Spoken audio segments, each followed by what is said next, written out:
Work is a destructive, nihilistic fetish for metabolic activity. Originally, and for almost all existence, there was no such thing as work. People lived, they did what they needed to, and then they hung out together.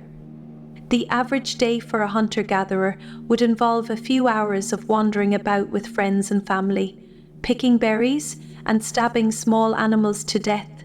Maybe they'd light a fire later, a sort of communal barbecue. Fights would break out to sort out the primate hierarchy.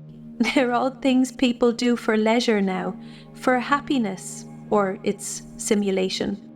At some point, someone decided hunter-gathering just wasn't good enough. They wanted more, and they wanted it from other people.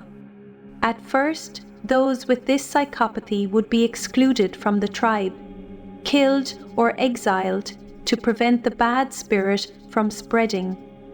However, at some point, things changed. Someone with smarts had spotted patterns in the sky, things to do with the sun, moon, and wandering stars. Knowledge was kept within the family, its predictive potential used to frighten the rest of the tribe. Subsistence became unacceptable. Other things had to be done. There were gods in the heavens to celebrate or appease. Altars were constructed. Fresh fruit, vegetables, and animals had to be brought before the new priests. And if the gods weren't sufficiently satiated, they might demand humans and their babies. The community was pushed to undertake extra activity, harvesting more, hunting more, breeding more animals for slaughter. What once was good for the gut was now good for the god. The priesthood organized the tribe, but they needed extra hands to administer their authority.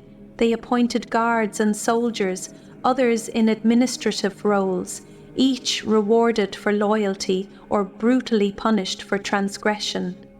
The ploy of the priesthood was internalized.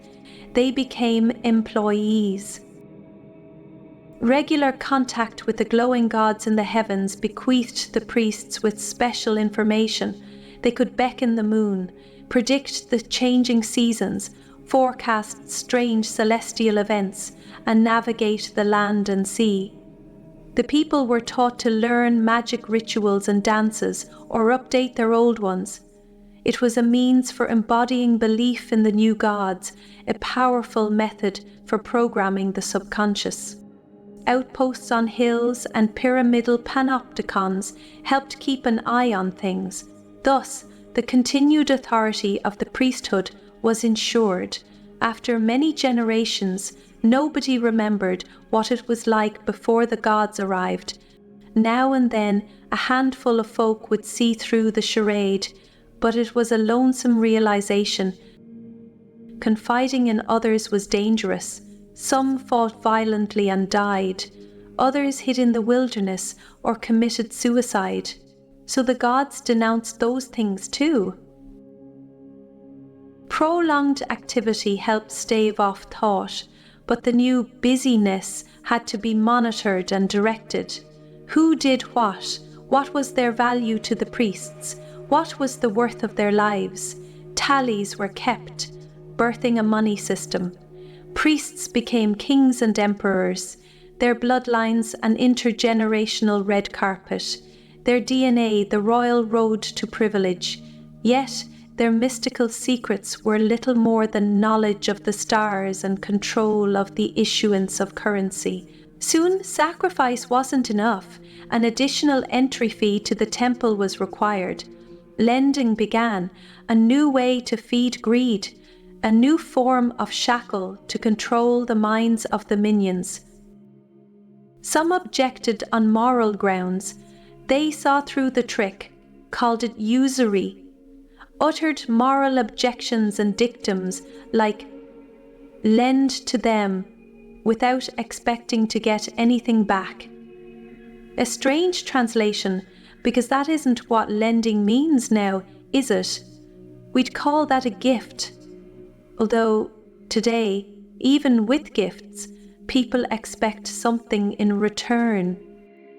Lending and debt accelerated demand for more. It formed the basis of a new ontology. Growth was good. It was God's will. Populations expanded dramatically. With expansion came war and conquest on a large scale, empire building, the taking in of the outside and rendering it to submission, dominions of domination, all driven by a beastly appetite, an abstract gut, never replete, the adversary to the concept of enough.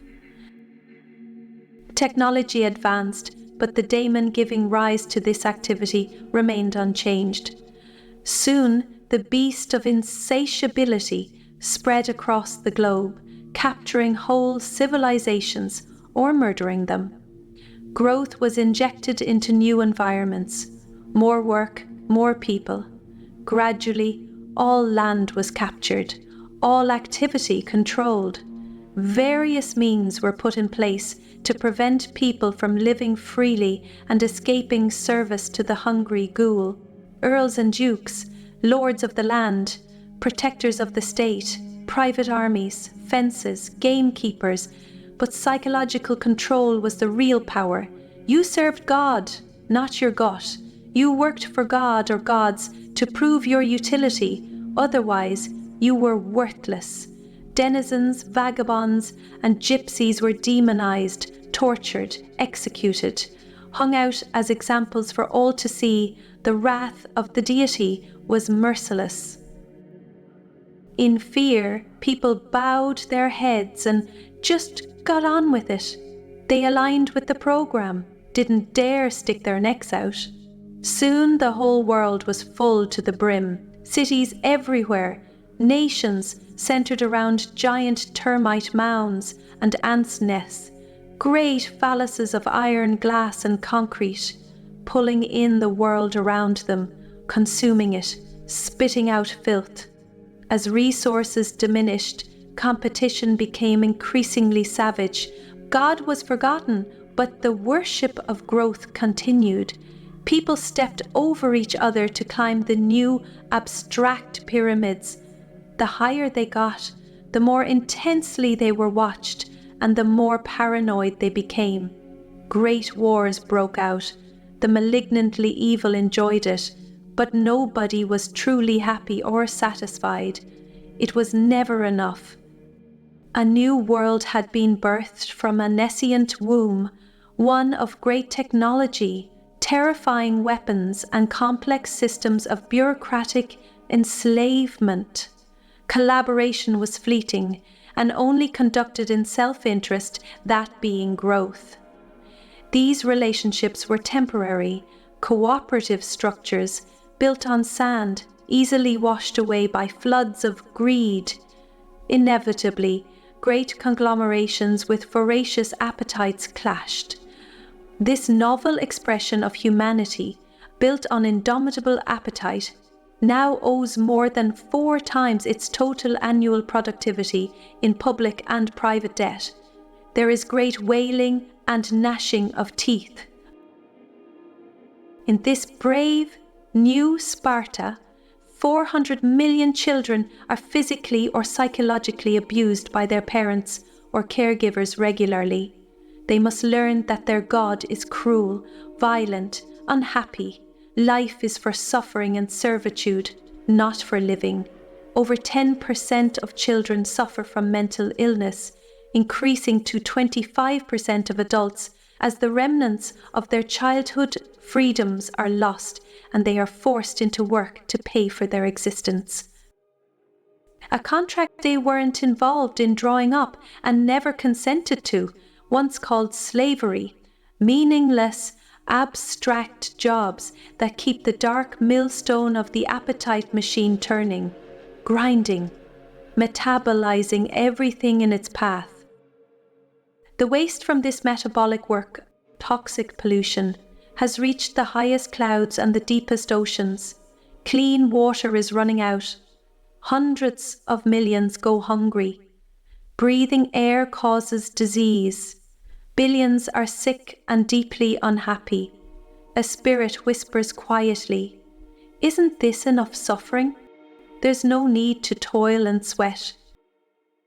Its angelic voice, drowned out by bombs of anger and frustration and screams of sorrow and pain, a tragedy that will escalate into a slaughter beyond imagining, and still they call it virtue.